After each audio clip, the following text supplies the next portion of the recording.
drenched in water. It's raining here in the Corn State, the Hoosier State, Indiana. Wearing the Colts shirt today, but talking about the best team in the state for the last 2 years, and that is the Indiana Pacers. And they play the ECF tomorrow against the New York Knicks. This is my series prediction. So let's go game by game and get down to the nitty-gritty. Game 1 in New York, Madison Square Garden. It's going to be popping. Knicks are going to be feeling themselves, and they're going to win Game 1. I know last series I had the Pacers winning Game 1, and then obviously the series first one, they won Game 1, and I predicted both of those. I don't think it happens this time.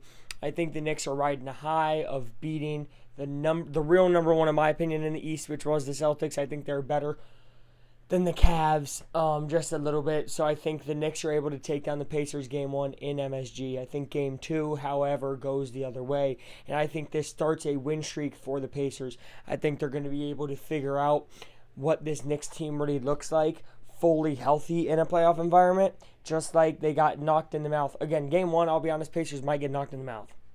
Lose by 10 or 12. Game 2, they get a win by 4 or 5. Then Game 3 and Game 4 at home in Gainbridge. I do not expect the Pacers to lose. I expect them to win each by about 3 or 4. Again, these are all close wins to the Pacers versus the blowout Game 1. But then going back to Madison Square Garden Game 5, give me the Knicks by about 12 again. I think the Knicks punch back. First real punch back the Pacers have experienced from a team. I don't think it serves in 5. I think it serves in 6. I think Pacers come back to Gainbridge, win that third game at home, and finish the series. Here's my reasons why. I think this Knicks team is gritty. I think they are the best competition this Pacers team has faced in the last 2 years when it comes to teams that they are able to beat. Because I'll be honest, Celtics are better than this Knicks team. Celtics last year. Obviously not this year. They got beat by the Knicks.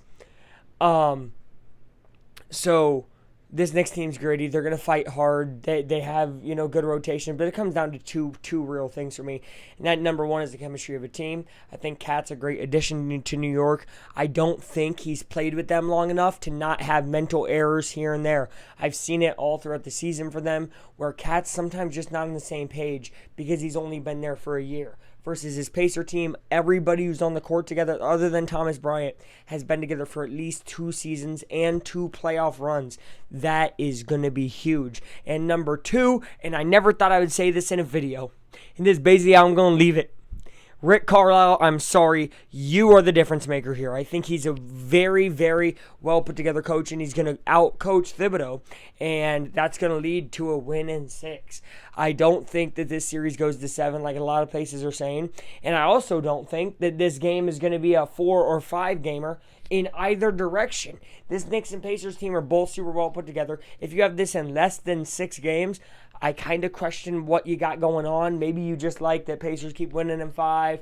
Maybe you just hate Indiana, so you're saying, New York in 4, whatever. But I'm telling you, there's a vibe and atmosphere in that locker room, in that building when they practice, in everything they do, that is leading me to believe that they will win this series in 6.